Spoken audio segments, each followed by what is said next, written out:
आपका स्वागत है हमारे एजुकेशनल चैनल आरईएस क्लासेस में। हम लोग आपके सफलता के मार्ग को प्रशस्त करने में सहायता करते हैं, साथ ही आपके उज्जवल भविष्य की कामना करते हैं। आज मैं आपको उत्तर वैदिक काल से संबंधित तथ्यों की जानकारी दूंगी।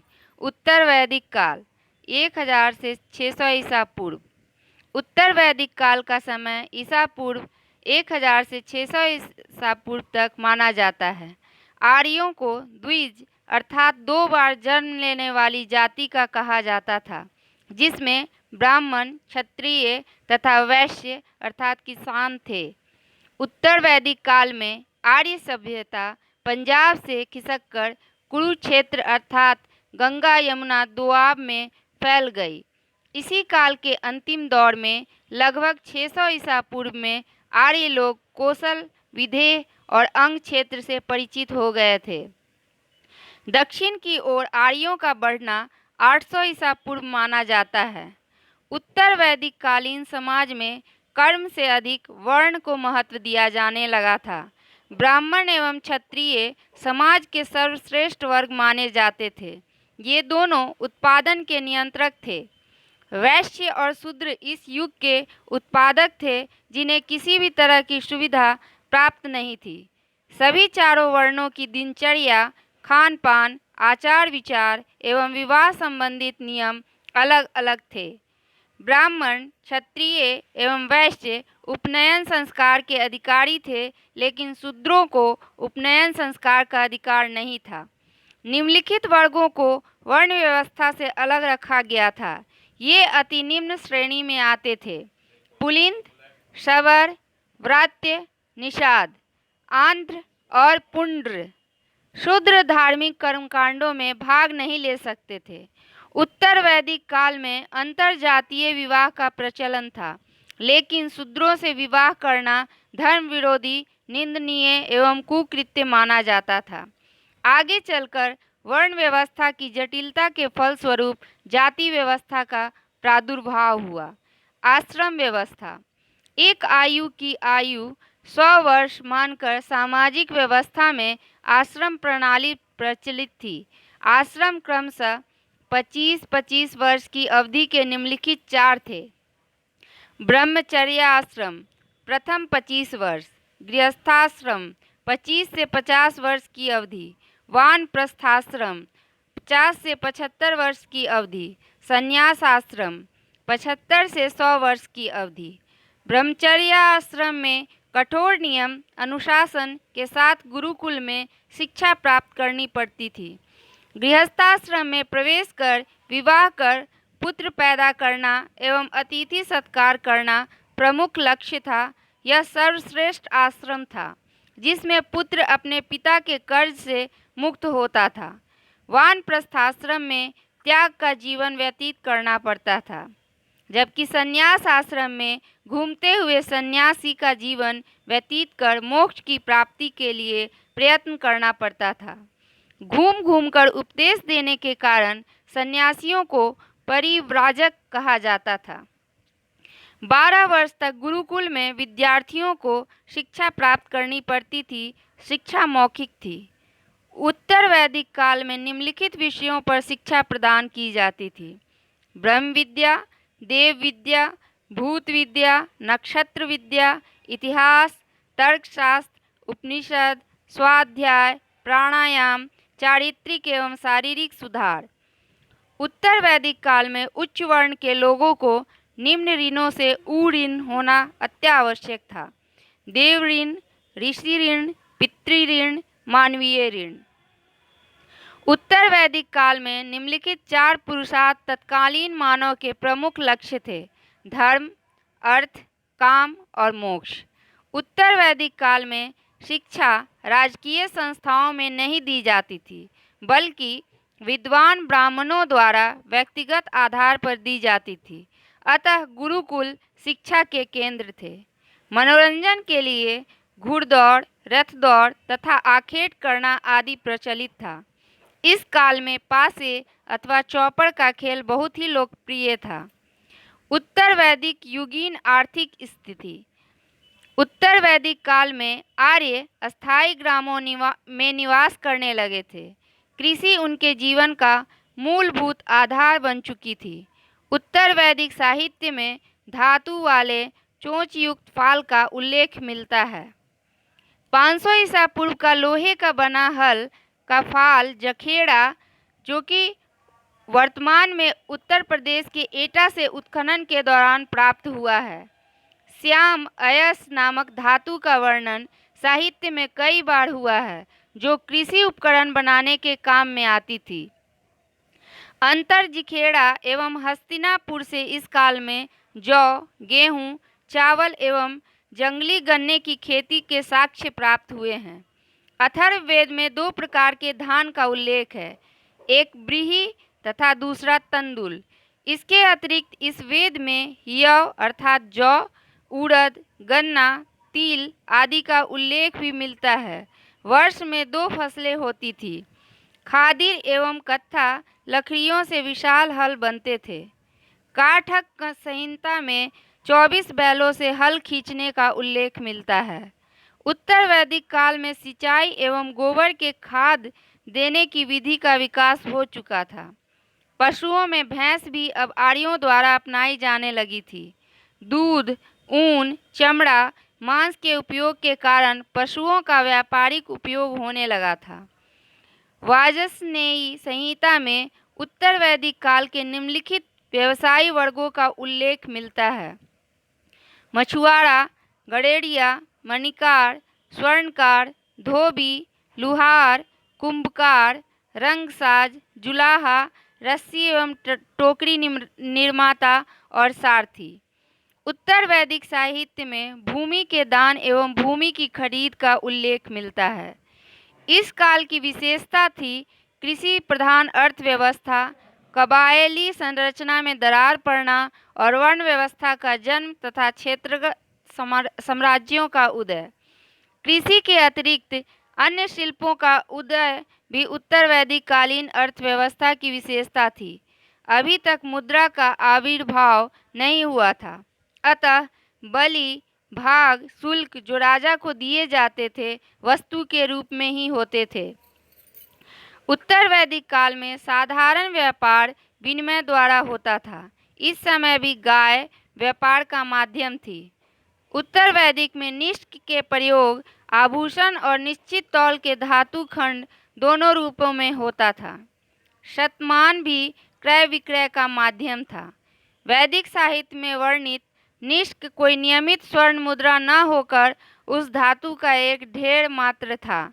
कौशाम्बी के उत्खननकर्ता G.R. शर्मा का यह दावा है कि उन्हें वहां पर एक 900 ईसा पूर्व का तांबे का सिक्का मिला है, जो मान्य नहीं था।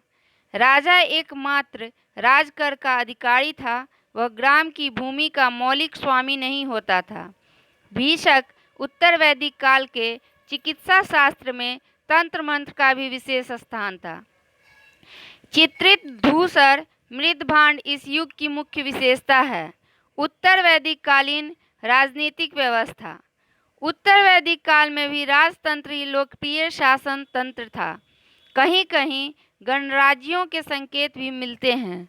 उत्तर वैदिक काल में कुरु, पांचाल, कोसल, काशी तथा विदेह प्रमुख राज्य थे।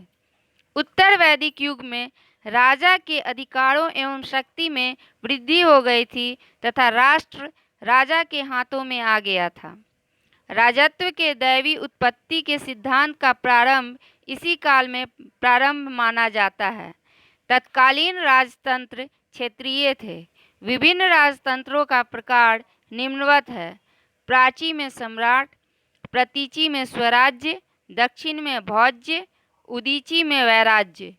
साम्राज्य का संस्थापक सम्राट कहलाता था। अब राजा सामान्य उपाधियों के स्थान पर राजाधिराज, सम्राट, एकराट जैसी विशाल उपाधियां धारण करता था। अथर्ववेद में एकराट सर्वोच्च शासक को कहा गया है। उत्तर वैदिक काल में राजत्व प्राप्ति के लिए राजा निम्न यज्ञ करते थे: राजसूय यज्ञ, वाजपेय यज्ञ, अश्वमेघ यज्ञ, इंद्र महाभिषेक यज्ञ। आप स्तंभ श्रौत सूत्र के मतानुसार सार्वभौम राजा को ही अश्वमेध यज्ञ करने का अधिकार था। गोपथ ब्राह्मण के अनुसार अलग अलग राजा निम्नलिखित यज्ञ करने की योग्यता रखते थे। राजा राजसूय यज्ञ, सम्राट वाजपेयी यज्ञ, विराट पुरुषमेध यज्ञ, स्वराट अश्वमेध यज्ञ, सर्वराट सर्वमेध यज्ञ। राजा को राज्यासीन होने से पूर्व अभिषेक करना आवश्यक होता था। अभिषेक के दो प्रकार थे, पुनर्भिषेक, इंद्र महाभिषेक। अथर्ववेद में सभा और समिति दोनों को प्रजापति की दो पुत्रियां कहा गया है।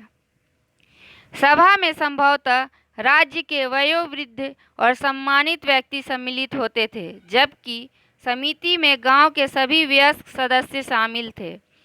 सभा और समिति के साथ साथ हमें विधत नामक एक अन्य संस्था का उल्लेख मिलता है, लेकिन प्रशासन में यह भाग नहीं लेती थी। राजकर अन्न और पशुओं के रूप में दिया जाता था। समाज में स्त्रियों की दशा, परिवार पितृसत्तात्मक होता था। मैत्रायणी संहिता में मनु की 10 पत्नियों का उल्लेख है। यद्यपि एक पत्नी विवाह आदर्श माना जाता था, लेकिन बहुपत्नी विवाह काफ़ी प्रचलित था। स्त्रियों को पर्याप्त शिक्षा दी जाती थी। वे उत्सवों तथा धार्मिक समारोहों में भाग ले सकती थीं। स्त्रियों को अब भी राजनीतिक तथा धन संबंधी अधिकार प्राप्त नहीं थे। उनकी सामाजिक एवं धार्मिक प्रतिष्ठा ऋग्वैदिक काल की अपेक्षा कम हो गई। इस काल में पर्दा प्रथा का प्रचलन नहीं था। उत्तर वैदिक कालीन धार्मिक व्यवस्था, कर्मकांड का विकास इसी युग में हुआ था। मूलतः यज्ञों का उद्देश्य उत्पादन बढ़ाना था। वाजपेयी यज्ञ खाद्य और पान से संबंधित था। अतरंजी खेड़ा में एक वृत्ताकार अग्निकुंड मिला है। इस काल के दौरान ऋग्वैदिक कालीन देवता इंद्र, वरुण, मित्र, अग्नि का स्थान गौण हो गया था एवं शिव, विष्णु, ब्रह्मा इस काल के श्रेष्ठ देवता बन गए थे। उत्तर वैदिक काल में यक्ष, गंधर्व, दिक्पाल देवताओं के सहायक के रूप में सामने आए थे। ऋग्वैदिक कालीन देवियों उषा एवं अदिति का स्थान अप्सरा एवं यक्षिणियों ने ले लिया था। उत्तर वैदिक काल में अवतारवाद की धारणा प्रबल हुई एवं ब्रह्मा, विष्णु, महेश त्रिमूर्ति स्वरूप में प्रमुख देवता बन गए। ब्रह्मा को विश्व का सृष्टिकर्ता, रुद्र या शिव को पशुओं का देवता एवं विष्णु को पालनकर्ता माना जाता था। ब्राह्मण श्रेष्ठ समझे जाते थे एवं क्षत्रिय ब्राह्मणों के संरक्षक बन गए थे। तप और भक्ति के स्थान पर यज्ञ एवं बलि पूर्ण रूप से उत्तर वैदिक काल में आ चुकी थी। यज्ञों के संपादन में पुरोहितों का सहयोगी होना आवश्यक था। उत्तर वैदिक काल में राजसूय यज्ञ करने वाले पुरोहित को सोना, वस्त्र, सामान, जमीन एवं 2,40,000 गायें दान में दी जाती थी। गर्भाधान से मृत्यु पर्यंत विभिन्न संस्कार उत्तर वैदिक कालीन संस्कृति में प्रचलित थे।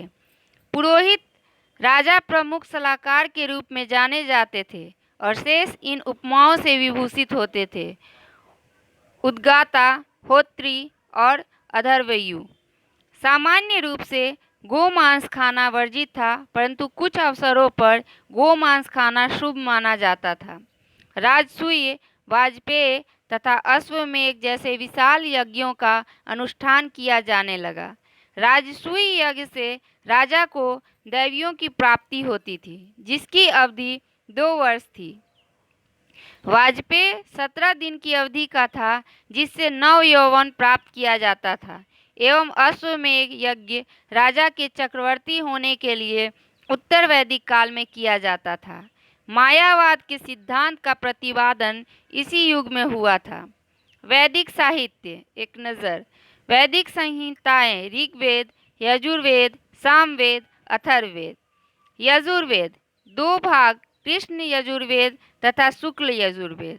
कृष्ण यजुर्वेद की 4 शाखाएं हैं, काठक, कपिस्थल, मैत्रायणी, तैत्तिरीय। शुक्ल यजुर्वेद की एक शाखा वाजस्नेयी है। कृष्ण यजुर्वेद में यज्ञ विधियों के मंत्रों की व्याख्या है, जबकि शुक्ल यजुर्वेद में सिर्फ मंत्र ही हैं। वेदांग, वेदों के विधिवत अध्ययन के लिए सूत्रों का निर्माण हुआ, जो कई शाखाओं में विभक्त थे। उन्हें वेदांग कहा गया। मुंडकोपनिषद के अनुसार वेदांग 6 हैं: शिक्षा, कल्प, व्याकरण, निरुक्त, ज्योतिष एवं छंद। शिक्षा को वेद की नासिका कहा गया है। कल्प को वेद का हाथ कहा गया है। व्याकरण को वेद का मुख कहा गया है। निरुक्त को वेद का स्रोत कहा गया है। छंद को वेद का दोनों पैर कहा गया है तथा ज्योतिष को वेद का नेत्र कहा गया है। कल्प सूत्र, श्रौत सूत्र, गृह सूत्र, धर्म सूत्र और शुल्ब सूत्र। प्रमुख उपवेद इस प्रकार हैं: आयुर्वेद, धनुर्वेद, गंधर्व वेद, शिल्प वेद। आज के इस वीडियो में इतना ही। ज़्यादा से ज़्यादा परीक्षा उपयोगी वीडियो और उपयोगी जानकारी के लिए को सब्सक्राइब एवं लाइक कीजिए। हम आपकी सफलता और बेहतर भविष्य की कामना करते हैं। धन्यवाद।